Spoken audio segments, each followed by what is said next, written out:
Dear colleagues, dear friends, welcome to this event on mobilization for justice in Ukraine. My name is Siv Mossleth. I'm the head of the Norwegian delegation, and it's a pleasure to host this event together with my colleague and friend, Mr. Mykyta Poturaiev, head of the Ukrainian delegation, and in partnership with the Norwegian Helsinki Committee. Firstly, the Russian Federation unprovoked and unjustified invasion of Ukraine dominate our session here in Vancouver. Justice for Ukraine is at the core of our discussions. As we declared already the first day in the annual session, OSCE PA condemned once again in the strongest term the Russian Federation's ongoing war of aggression against Ukraine. The war aggression is a serious violation of international law. It's a great threat to the civilian population and infrastructure of Ukraine and put the security in Europe and the whole OSCE region at risk. Holding Russia account must be among our top priorities, and here the OSCE and the Parliamentary Assembly also have a key rules. There is a need for justice for all victims as well as for the state of Ukraine. Without justice, there can be no lasting peace. Secondly, important documentation is already taking place. Before coming here to Vancouver, I met Mr. Erik Møse, a Norwegian judge leading the UN Independent International Commission of Inquiry on Ukraine. The Commission's report shows that the Russian authorities have committed a wide range of violations of international human rights law and international humanitarian law in Ukraine. I would also like to highlight what the OSCE has done. Last May, a report under the Moscow mechanism on deportation of Ukrainian children was released. This is a terrible chapter of the Russian breach of international law. Today, Norwegian media reports that Russia said that they have taken 700,000 Ukrainian children. We need to prosecute the Russian leadership for their crime of aggression. Today, we will start with two messages from Ukraine. Then we will hear from our speakers, then question and answer, and in the end, my co-host, Mr. Mykyta Poturaiev, will sum up and close this event. And I would like to introduce two brave and impressive people from Ukraine. First, we will hear from Mr. Roman Avramenko, the Director of Truth Hounds. I had the honor to meet him in Oslo in May. It was when the Truth Hounds were given the Sakharov Freedom Award, awarded by the Norwegian Helsinki Committee. Second, we will hear from Nobel Peace Prize winner Alexandra Matvilchuk, who heads the Center of Civil Liberties. But before we got the message, it's heartbreaking to know that one of those who is talking about in the video is Victoria Amalia, who was killed by a Russian missile attack. She worked for the Truth Hounds. She was just on the wrong place to eat pizza. In memory of her and all the other victims of the Russian aggression in Ukraine, we take a minute's silence.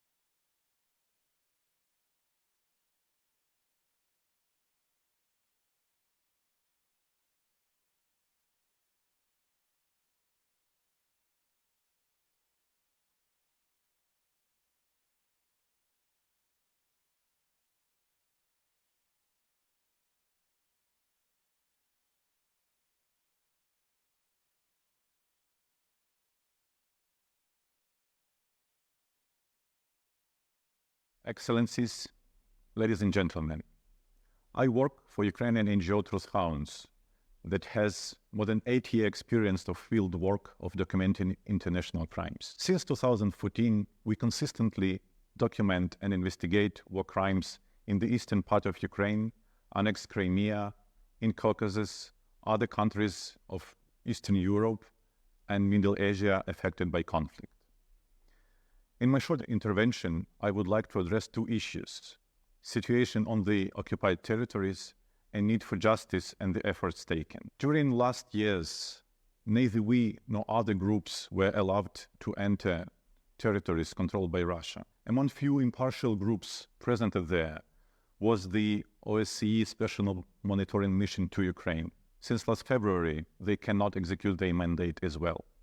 So what's going on the occupied territories? Last year, vast territories were liberated by Ukrainian army. What was revealed after that shocked the whole world.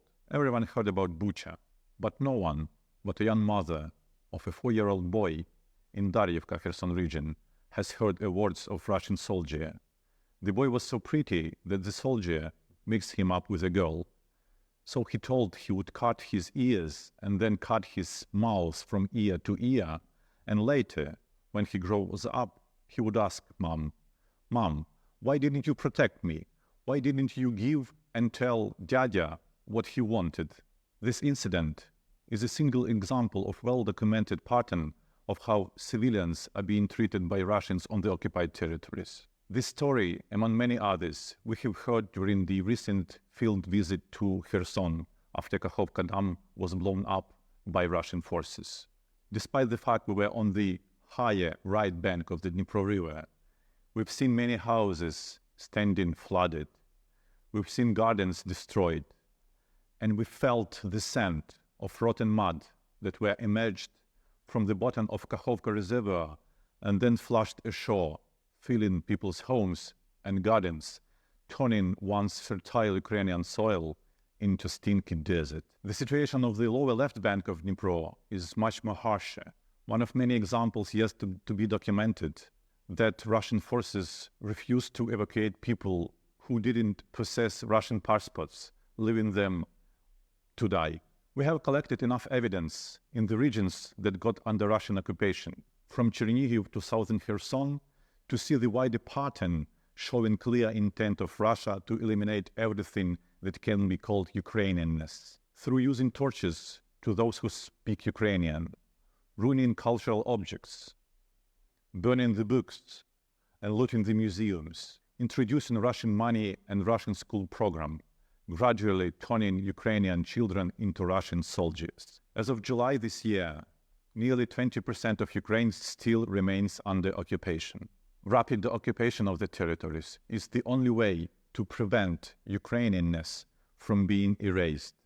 For many people who lost their relatives, whose homes were destroyed, hope for justice remains the only thing that keeps them up. Our joint duty is to bring justice to them. Nowadays, Ukrainian NGOs, together with law enforcement officers, continue to collect evidence.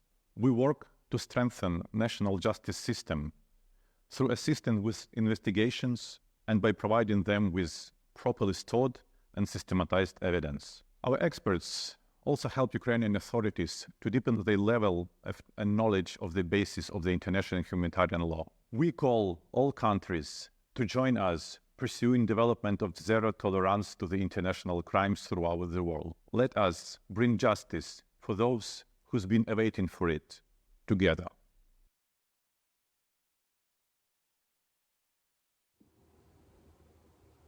My name is Alexandra Matvichuk. I'm a Ukrainian human rights lawyer, head of the Center for Civil Liberties. We have been documenting war crimes in this war, which Russia started against Ukraine since 2014. We witness how quickly this war turned people into the numbers, because the scale of war crimes grows so large that it becomes impossible to recognize all stories. But people are not numbers. That is why we need justice. Only justice can return people their names and their human dignity.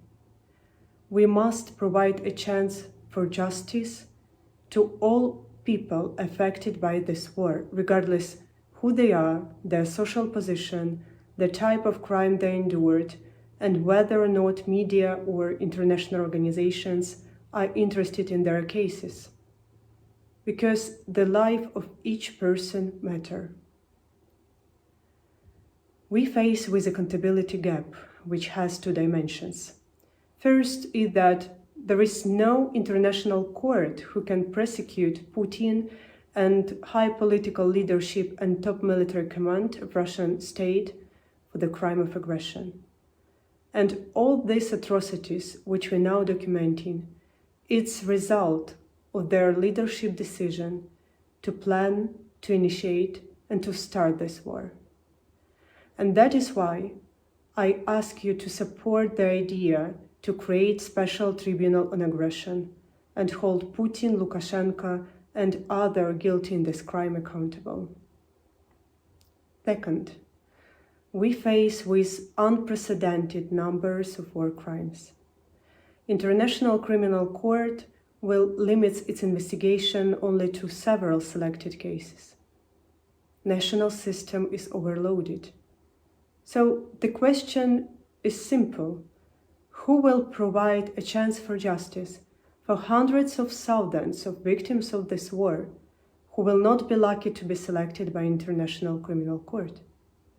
That is why we must ingrain international element into the level of national investigation and national justice, like a model where national judges work together with international judges. National prosecutors work together with international prosecutors. Several days ago, my dearest friend, Ukrainian writer Victoria Melina, was seriously injured when Russian rocket hit the cafe in Kramatorsk.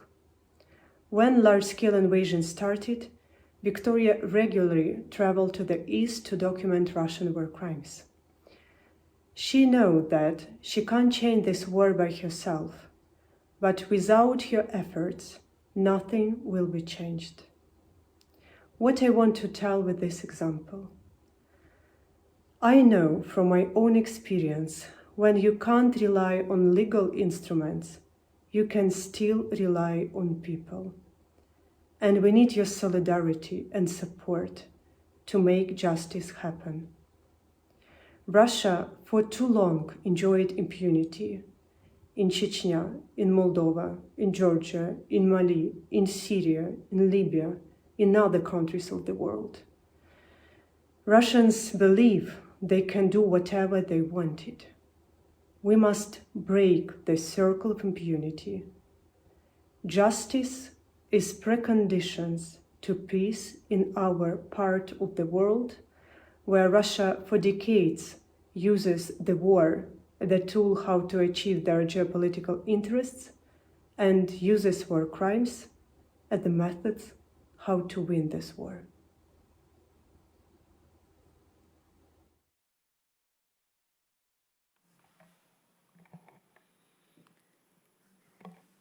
It's hard to hear.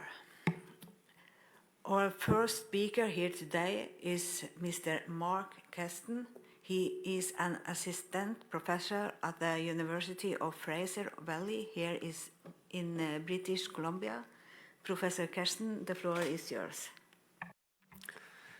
Thank you very much. It's an honor and a pleasure to be here and to talk about accountability efforts.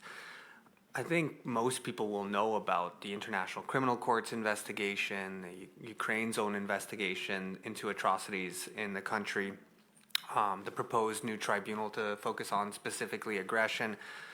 But I wanted to talk about something else because it seems relevant in particular to OSCE countries right now, and that's what to do with Russian assets and how to seize Russian assets and have them fund and fuel not only accountability efforts, but recovery and reparations for those who have experienced and who are victims of Russian atrocities. So this past March, the World Bank estimated that the first year of the conflict cost in infrastructural terms $400 billion of damage.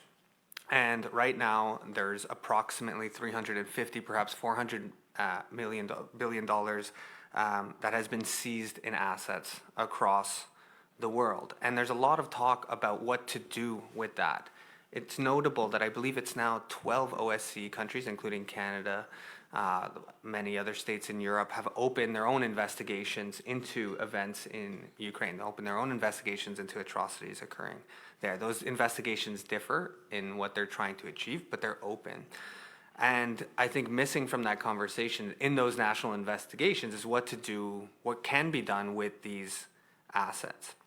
Now, I think using those assets to fund recovery and reparation efforts would be a very good idea, and we already see this happening. Canada has a draft law that is now at the Senate that will allow Canada, it actually precedes the invasion, the last invasion of Ukraine from 2021. It allows the Canadian government to actually seize assets of those who have committed human rights abuses or international crimes and sell them and give them back to either states or individual victims and survivors. Belgium now is taxing the assets it has seized in the country and using that to help with recovery and reparations. Estonia, I understand, has just proposed a new draft law that would allow it to take some of the assets that it seized from Russia and help fund recovery and reparation orders. But I think we need a more coordinated and coherent international approach to this. It's difficult legally, it may be difficult legally, especially when it comes to central bank funds of Russia, to think through how you would waive sovereign immunity. And an international effort would certainly help with that, as it would help with prosecuting the crime of aggression. We can talk about it, but I think there is international law that would allow states to use these seized assets to fund recovery, reconstruction, and reparation orders, particularly through the international law of what is called countermeasures. Why would this be important right now? I think there are at least three good arguments, at least, probably more. One is obviously the moral argument. This is the right thing to do with these seized assets. These damages were caused by Russia and the victims and survivors in Ukraine and the country itself who deserve to have that compensated. Think about the Robin Hood tale. You take from the bad and you give to the good. There's also a practical argument. Just like we've seen with other interventions, at some point taxpayers in Western democracies have fatigue over foreign wars and using national funds to pay for those wars or recovery efforts. Why not use some of the hundreds of billions of dollars seized in Russian assets for that purpose?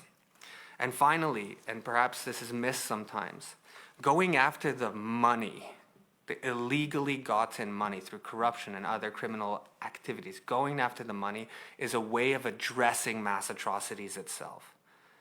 Atrocities are lucrative. You have to have money to commit war crimes, or you want to get money because you think committing war crimes allows you to commit other types of economic crimes. I've studied the relationship between corruption, transnational organized crimes, and international crimes for the last 5 or 6 years, and there's not a single example since World War II that I can think of where the perpetrators of international crimes weren't also committing transnational organized crimes. And there's another benefit to this, which is that powerful actors who commit international crimes really hate it when you go after their stuff. They absolutely loathe it. This is an opportunity for Ukraine, I think, and for states like those at the OSCE to come together and set a precedent for Ukraine and for others who experience mass atrocities. Thank you very much. Thank you very much for sharing your views. Our second speaker today joins us via the screen from New York. Ms. Rachel Denber is the Deputy Director for Europe and Central Asia Division in Human Rights Watch. Ms. Denber, I hand over to you. Yes, thank you very much. It's an honor to be on this panel. Can you all see me? Yes, and hear you as well. Yes, Yes? we can. Yes, we Okay, can. wonderful. It's an honor to join this panel. Let me just say, I think my Ukrainian colleagues have already made the argument for why justice is so dearly needed for war crimes and other violations of humanitarian law in Ukraine today. Human Rights Watch has extensively documented Russia's war crimes and other violations, the attacks that were indiscriminate or disproportionate, bombings, shellings in many regions in Ukraine. We've documented the torture, extrajudicial killings and forced disappearances, forced transfers of civilians, which are war crimes and also potential crimes against humanity in areas that are under Russian occupation. We've documented the Russian forces' repeated missile attacks in Kiev and elsewhere in Ukraine over the winter that were aimed at basically making civilian life untenable during the winter months, and seemed aimed at terrorizing the population, and other we've documented other violations as well. And so, I mean, the question isn't why is justice needed, or how, the question is, how did we get to this point? And I think it's often stated that that pervasive impunity for international crimes committed by Russia in Chechnya and Georgia and Syria and also in Ukraine starting in 2014, that they somehow explain what's happening today. It's hard to actually explain why things are happening today, but I think it is some things we leave to historians, but I think that it is without a doubt that Russian violations in Chechnya, in Georgia, in Syria were left almost completely unpunished. The Russian forces, when they were battling to retake control over Chechnya, they carpet bombed Grozny. They took no efforts evident to distinguish between civilian and military objects. They committed widespread torture, extrajudicial killings, and enforced disappearances of people in Chechnya. There have been hundreds of European Court of Human Rights rulings finding in favor of plaintiffs who were the victims of extrajudicial killings and forced disappearances and the like. And you can count really on one hand the number of officials who were held accountable. In Syria, Russian forces, either on their own or together with their Syrian allies, launched numerous unlawful and air and ground attacks on civilian objects in Syria, many of which amounted to war crimes, notably in Idlib, in Eastern Ghouta, and in Aleppo. And just to say that during the 11-month attack on Idlib in 2019, for example, Human Rights Watch documented 41 of many other attacks by Russian forces that struck homes, schools, healthcare facilities, and markets. And I'm sure this sounds all very familiar. And in Georgia, in the war in 2008, Russian forces attacked areas in Georgian territory with aerial, artillery, and tank fire strikes, many of which were indiscriminate, including using cluster munitions. And it completely failed in its duty as an occupying power to ensure that the South Ossetian forces, to ensure that Georgians, that the people would be protected from the marauding South Ossetian forces. And instead, they allowed South Ossetian forces and volunteer militias to engage in wanton and wide-scale pillage and burning of Georgian homes, and beatings, killings, and rape and threats against civilians. So there's a long-standing pattern of impunity, and we can't let that happen again in Ukraine. Thank you, Ms. Denber. Our third speaker is our valued partner for this event, Mr. Gunnar Ekelöv Slydal from the Norwegian Helsinki Committee. Gunnar, please, the floor is yours. Thank you. Let me start with a personal observation. I have represented the Norwegian Helsinki Committee since 1997 and witnessed the deterioration of human rights in some OSCE participating states since then. I'll never forget the OSCE summit in Istanbul in 1999. There were many human rights problems at that time, including the war in Chechnya and the Kosovo conflict, but there were nevertheless widespread expectations for improvements.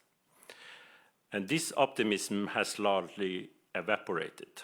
However, a perception that the future will not automatically lead to better days must not weaken our willingness to work hard.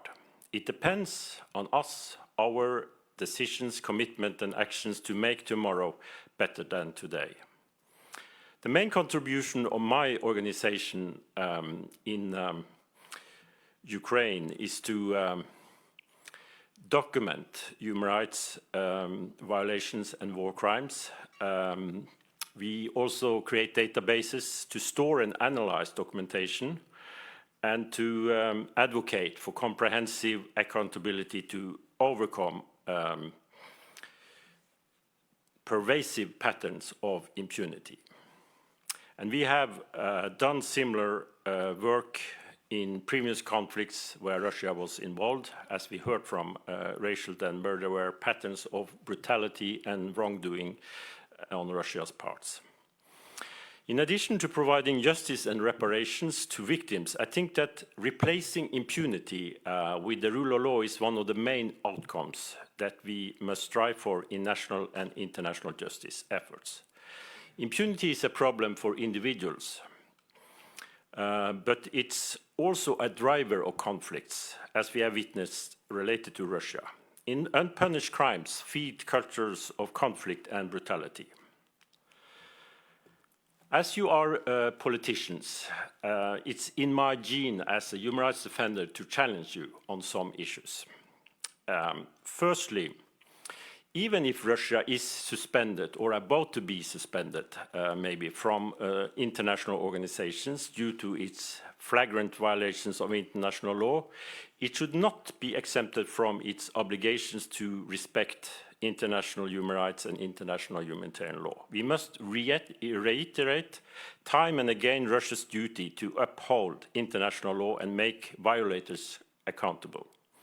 Second, it is important to support accountability today and tomorrow, but the test will be to uphold that support in the days after tomorrow. It will be a long struggle to find ways to make those ordering or executing war crimes accountable. Make sure that your governments and people back justice in the long run, including supporting the Ukraine justice system, which is overburdened, as we heard from Alexander Matvichuk. Third, accountability is about criminal justice, but it's a much broader concept, as underlined by the UN Independent Inquiry Commission for Ukraine, including truth, reparations, and guarantees of non-reoccurrence. The satisfaction of victim rights can only take part fully when the war has ended, but measures can be taken already now to contribute to registers of victims and damages caused by Russian war crimes, as the Council of Europe decided to do in Reykjavik in May. My final point is maybe a more challenging point for some of the OSCE participating states. Why is it that the ICC cannot prosecute aggression? It's because when adopting a definition of the crime in Kampala, Uganda in 2010, the ICC states parties agreed to a very restrictive jurisdictional regime requiring a referral of this crime from the UN Security Council to the ICC if it is committed by nationals of a state that is not a member of the ICC and or has not recognized the jurisdiction of the ICC. So this contrasts with other ICC crimes. In agreeing to this, states curtail the ability of the ICC to prosecute the crime of aggression. So my appeal to you is for a more principled approach to international justice. Discussions about how to establish a special tribunal should be combined with efforts to amend the ICC statute so that the court's jurisdiction over aggression is identical to the other ICC crimes. Thank you. Thank you, Gunnar, for sharing your point of views. And to wrap up this round, I'm delighted to hand over the floor to my colleague, MP Mykyta Poturaiev. So, from the Ukrainian delegation, please, you have the floor. Thank you very much. Thank you for coming. First of all, thanks for our Norwegian friends for hosting this event and actually driving it and putting it together. You know, sometimes my 9-year-old daughter asks, why Russians are doing this? You can give the long answer why they're doing this and, you know, from the history, but the short answer, because they can. And that's the short answer to what impunity means, because they were not punished for anything they've done before. And I want you again to look to this face, to Victoria Melina. She was 37, I'm 37. And as you said, yes, she picked the wrong place to eat her dinner. She was together with 3 Colombian journalists. Why she was there? Because she was showing the world what Russia does in Ukraine. And I think it's worth mentioning that her book will be published very soon abroad, so you can read it in English as well. And it's called War and Justice Diary, Looking at Women, Looking at War. I'm sure that Alexandra Matviichuk will be one of the heroes of this book. And before Victoria went to Kramatorsk, she gave an interview just one day before she got into that pizzeria. And I want to quote, "It is very important for me to write about people who are trying to keep faith in the legal system and are already documenting war crimes during the war. They are one step ahead as they want a trial, a tribunal." I want to stop now about why this tribunal has to be established. We really value the work of ICC, especially the arrest warrant for Putin and Lvova Belova for the abduction of Ukrainian children and erasing their identity, national identity. But we believe that crime of aggression has to be addressed separately. There's no other legal instruments to do that. And you know, it's hard, it's impossible, but I remember the days when people were saying, well, you will not stay longer than 2 weeks, and Russians will seize you in 3 days in Kiev. At least now we have the common decision among the countries that this tribunal, this crime of aggression, have to be punished, and we're looking on the ways how to establish it. I will stop just a little bit why Ukraine does not accept the hybrid model. In our criminal code, we already have the crime of aggression, and it's already been investigated.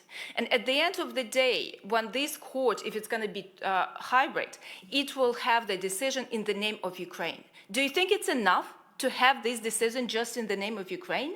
Do you think it's not worth in the international community to go together and do this a new Nuremberg? Well, we believe Hague would be the good place for the military or political leadership of Russia to go. Another reason why in our constitution it's written that in any Ukrainian courts there can't be other judges with citizenship other than Ukrainian. So it will not work putting together different judges in one court. And last but not the least, it's the state immunity. The hybrid tribunal will not be able to lift the state immunity for Putin, for Lavrov, and the first top. To conclude, I want to say why it's also about justice, I think. why we think there is no other way than liberate all the territories. As Alexander Matvichuk said, they went to the liberated territories and they saw what Russia did there. Well, somewhere in occupied territories, right now someone is in the basement, someone is being raped, someone is being killed, they're detained, they're not fed, the war prisoners are not fed. You would see how these guys look when they go out of the Russian prison. So there's no other ways to restore human rights on the whole territory of Ukraine than liberate all of our territories. And thank you for your support with that. Thanks.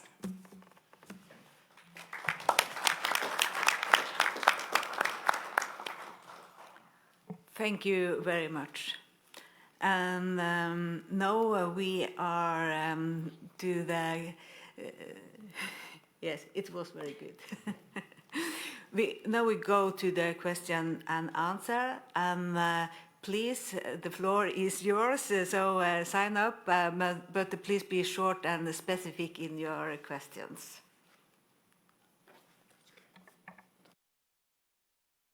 Okay, we can start with my Danish colleague. The floor is yours. Thank you very much, and thank you for inviting us to this side event. I think we need to address other areas than just physical persons. We also need to address the companies having activities in Russia for the moment. This is actually companies making money, I think, on the war, and somehow they are prolonging this war by producing products to the Russian state. And we are not talking about this as if it is crimes. We are talking about it as this free will for the companies to close down their activities. But I think we need to address it otherwise. I think that we need to arrest some of the assets and tell them that this actually will be a very costly maneuver for them. They're just hiding themselves. They're not taking any decisions, some of them. I know it because some of these companies are coming from Denmark, and we are addressing them every day for the moment, telling them to close down their activities in Russia. But I would like to hear your opinion about this. And should we do something internationally about it? Should we do something about the public listed companies in the Western world, telling them that if they don't close down, we will do something about their assets in the countries they are listed on? That's my question. Thank you. I think we take some more questions, and then the panelists could answer. But please tell us your name before you take the floor. The floor is yours down there. Thank you very much. I am Malik Benachour from the Belgium delegation, and I have a question for the representative of Human Rights Watch. I'd like to hear her about the accusation of crime of genocide, and those accusations considering, for example, the deportation of the children. What can you say? Could you qualify the violation of human rights by Russia of genocide? Thank you. Thank you. And now we have Mr. Kohls. Yes, thank you. Richard Kohls, the head of the Latvian delegation. Well, thank you for the presentations, and obviously the situation is pretty grim. I would say the tribunal should not be in Hague, but in Bucha. That's the proper place where to trial the perpetrators. But of course, let's live to that day, and I hope we're gonna live up to that. And the point raised actually by the Western companies still operating in Russia, I think, well, it's our duty as an MPs to go back to our respective countries and parliaments and then address the governments. Tomorrow we're going to vote on the Vancouver Declaration, in which actually we say that Russia is a state sponsor of terrorism, which means that whatever operations you do, you pay taxes in Russia, you sponsor the Russian regime, whereas vis-a-vis Russian regime is sponsoring terrorist organizations like Wagner Group. So that will be a simple math, and this would be ethics and morale for the Western companies, and it should be addressed, and they should be actually exposed on double standards. If they, you know, praise how high ethics standards they have in their corporation or whatever, that they should be confronted with these facts. How come you still operate, you actually fund the terroristic organization that is spreading deaths across the world, not only Ukraine. So that will be very much the thing. Of course, on this issue on the impunity, obviously it's Ukraine that has to actually take the leadership and decide what is the best way forward.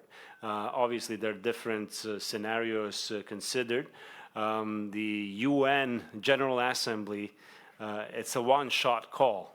If you put on a vote, obviously we see more and more countries are realizing what the terror Russia is conducting, and we see the latest vote in the UN General Assembly as well. It's getting in the right direction. So therefore, if there is a call at least to start the process of act of aggression to be legally admitted, because right now the vote is politically that condemned the act of aggression.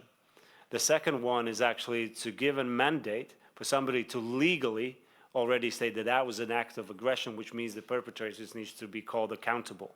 And that is already basis for the tribunal to be set up, special tribunal.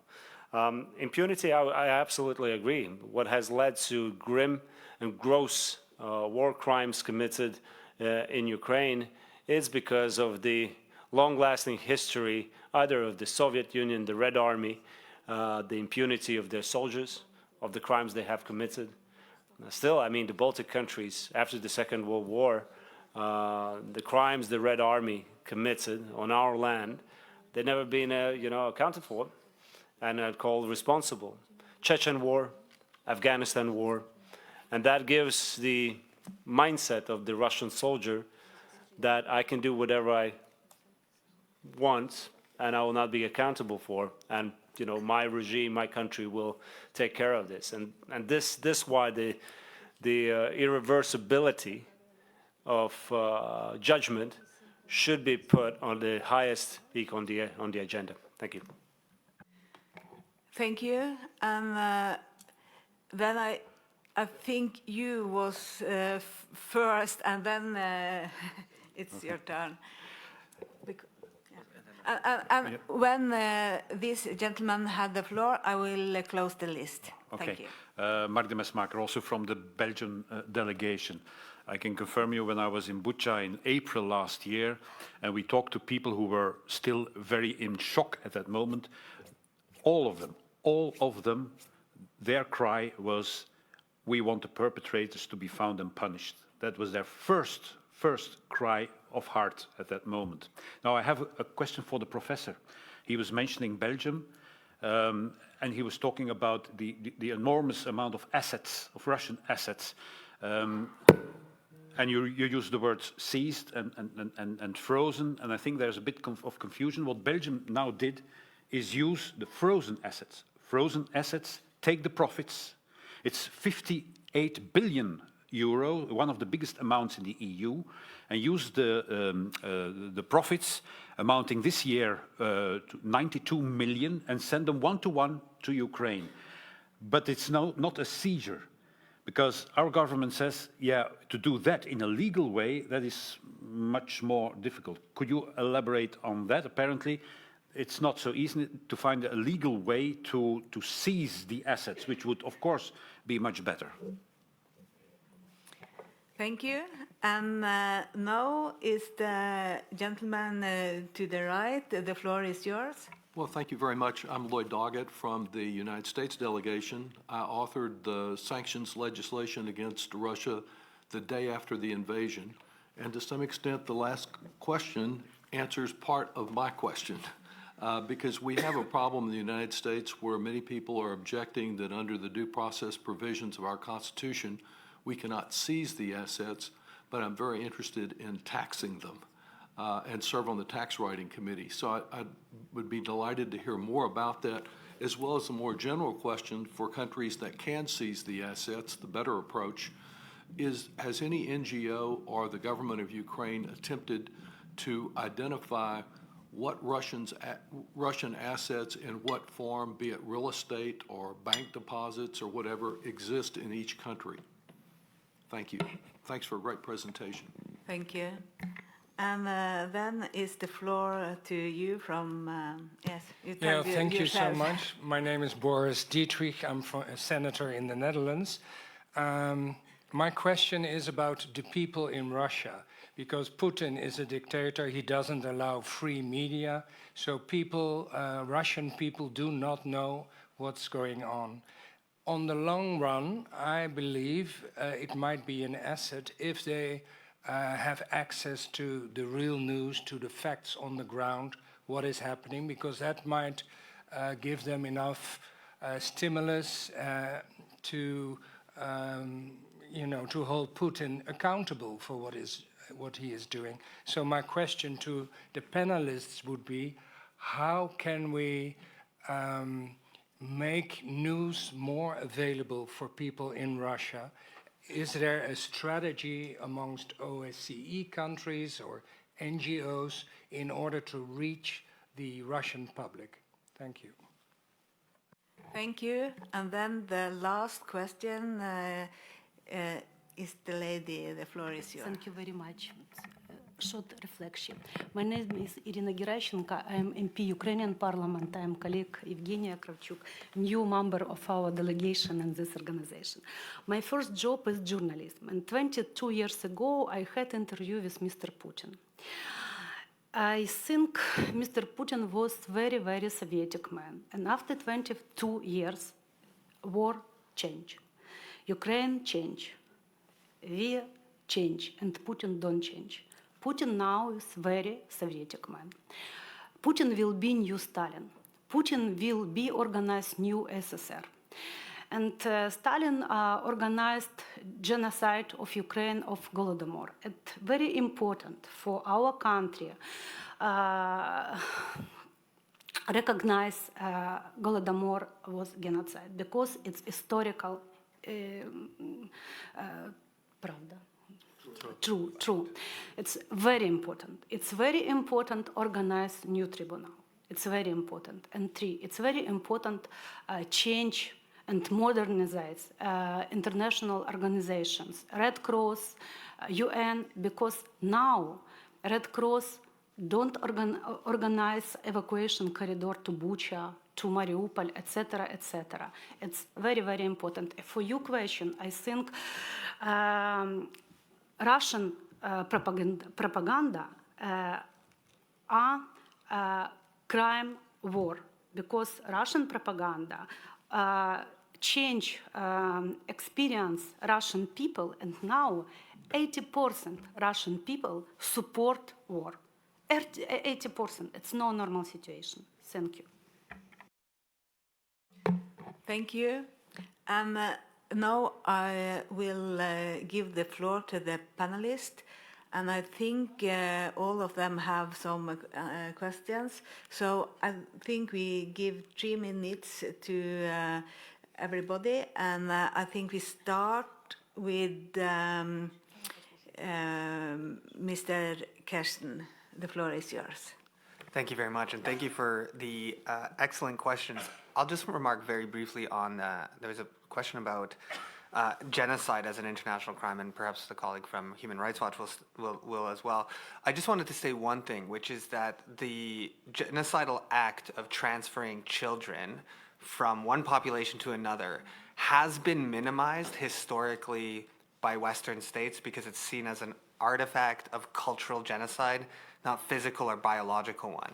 So the key, if states really want to push an institution like the International Criminal Court to add genocide charges against Putin for the forcible transfer of children, would be to make clear, very clear, that Western states that have rejected this as being the same as other forms of genocide really do believe that this constitutes genocide. I think that's an absolutely crucial thing that has to happen, and it has not happened, which is why in the history of the Genocide Convention, there's never been a case in relation to the forcible transfer of children as genocide. But on the companies and the assets, I'll combine these things very quickly. I think it's a very important point. I think there is space in both national law and international law to address these companies. In international criminal law, it is possible to charge individuals with aiding and abetting atrocities. If companies are providing Russian authorities with the means to commit mass atrocities, it is possible to charge them for aiding, abetting war crimes and crimes against humanity. A big challenge is that states don't have very good laws right now on how to tackle something like sanction evasion. And we see this happening over and over, and we were talking about it before the event. But there are other laws you could adapt. I remember learning as a child that I believe it's Sweden, when you buy a refrigerator from Sweden, Sweden's responsible for the lifetime of that product, forever. Why is that not true with things that kill people?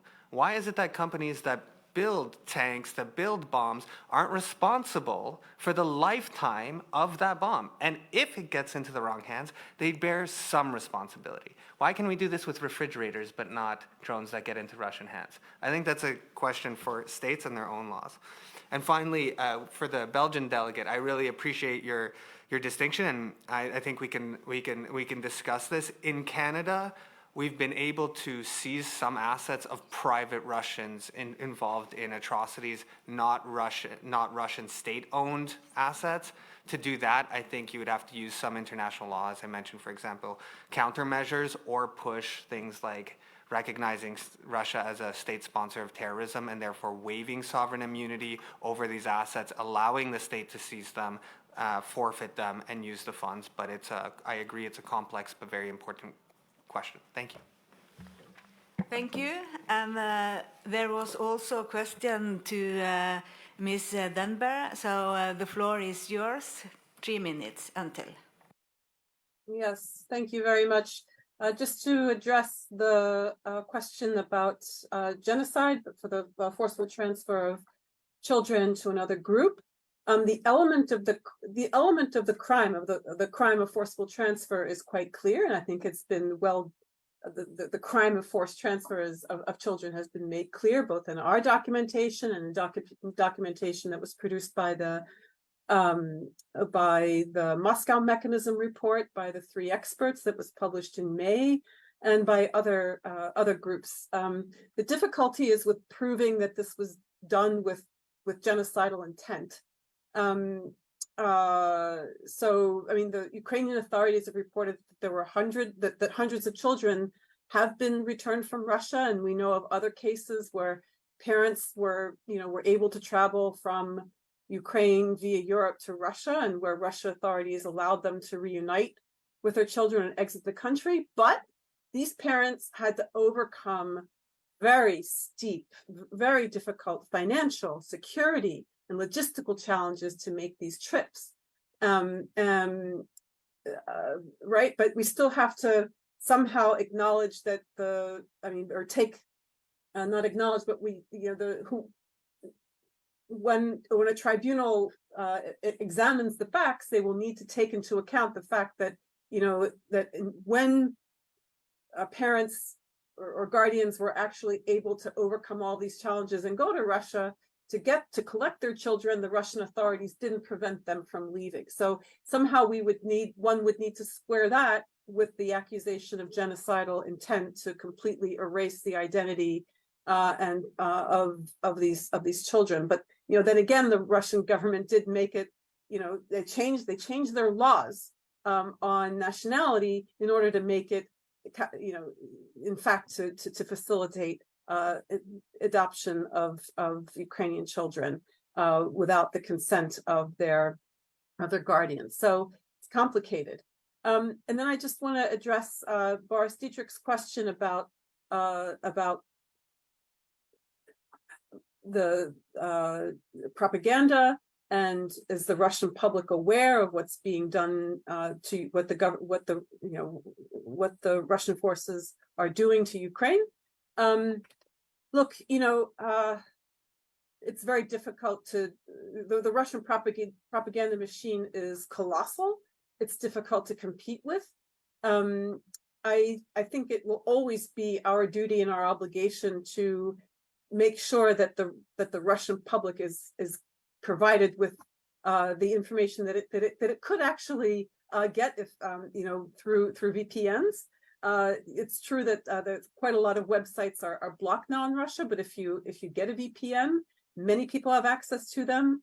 You can view all of the documentation about what's being done to Ukraine and why, and the war crimes and all of the actions by Russian forces. I think what is important.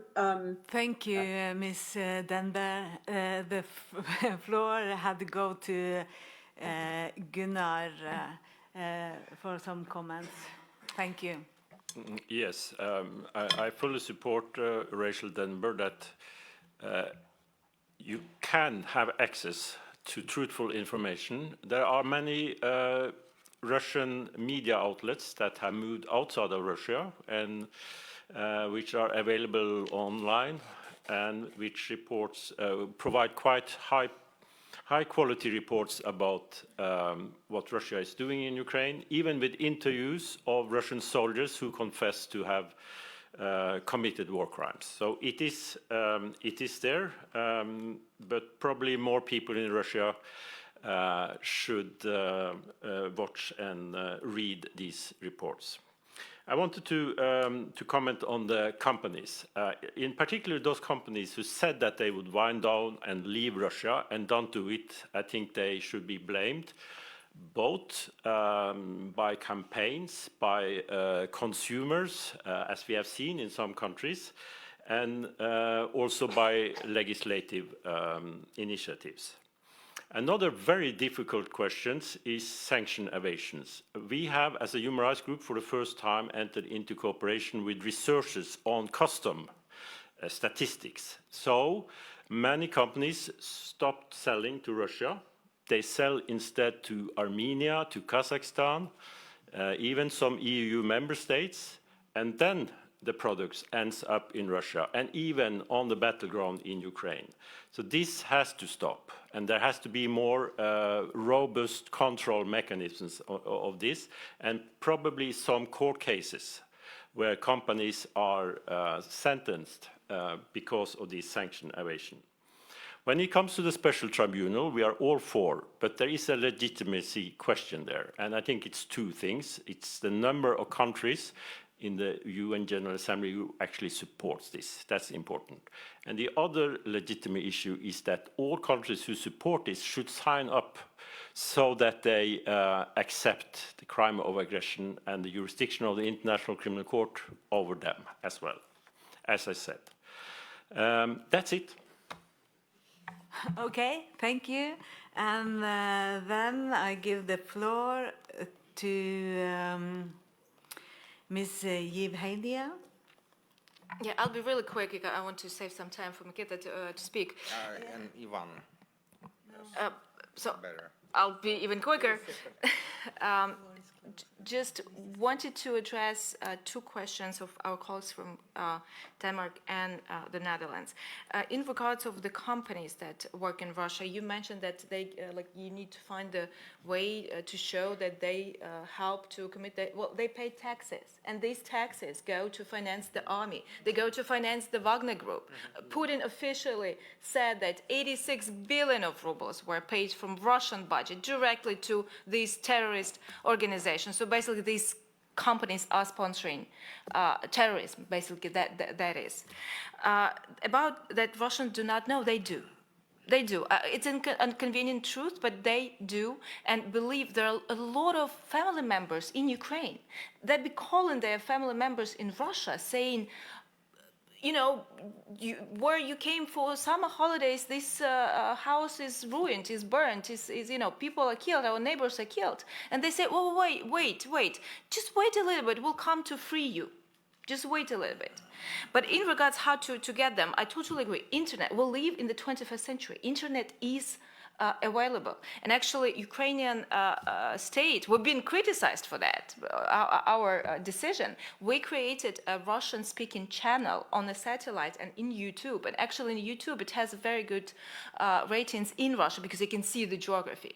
And that's probably the only time I speak Russian when I give interviews to this channel. So there are ways, but I totally agree with my colleague, around 70 to 80% support.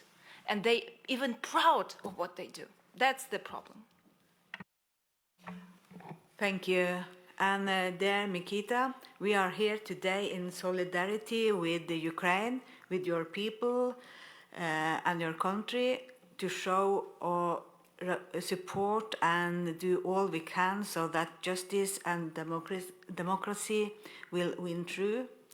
So to conclude and close this event, I give the floor to you. Thank you. But let me, as co-organizer, ask to say a few words. My colleague Ivan Krulko, member of Ukrainian Parliament. Ivan, you wanted to add something, as far as I could understand. Yeah. Please use part of my time.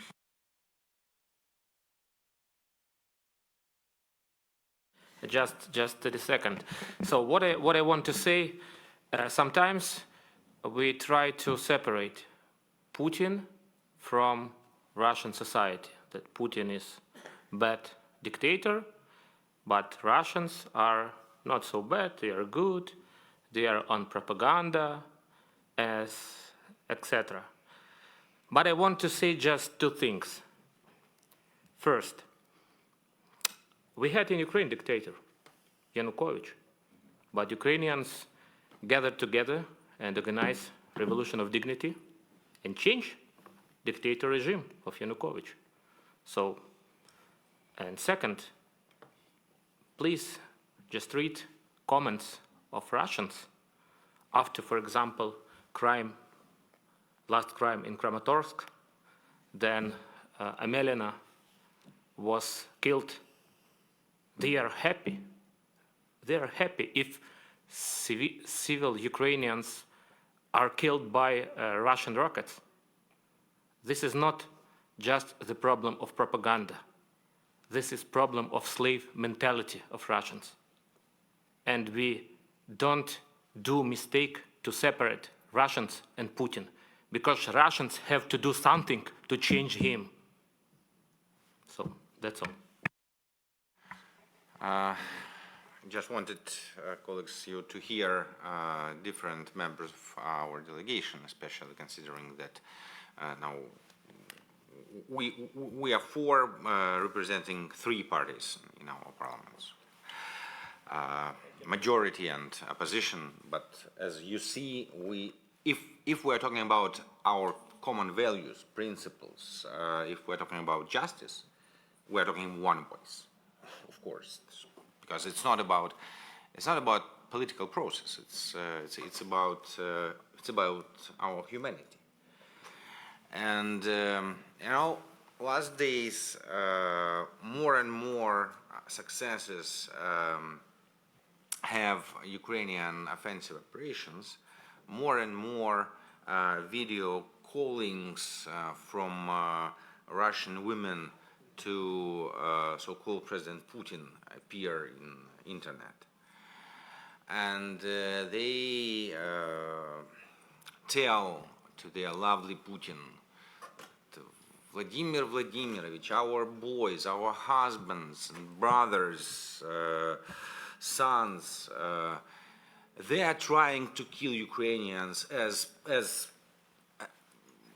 professionally as they can. They are serving their motherland. What the most funny is that sometimes in some such calls you even can hear like, well, these evil Ukrainians for some reasons want to kill our dearest man. Oh, really, strange why Ukrainians are trying to kill people with weapons who came to their territory. So why am I telling you about it? Because at the end, the end in these stories is very typical. They say, we want justice, Vladimir Vladimirovich, we want justice. So either give our boys more weapons for them to kill more Ukrainians, or withdraw our boys home. So as you see, Russians also want justice, as they understand justice. No, we demand for another type of justice, and we call all of us unite in our unwavering commitment to justice. Ukraine stands firm in its demand for justice, and we call upon the international community to join us in this noble pursuit. Together, we can ensure that the perpetrators of war crimes are brought to justice, deter future aggressions, and uphold the values we hold dear. That's why we need justice. Thank you, colleagues.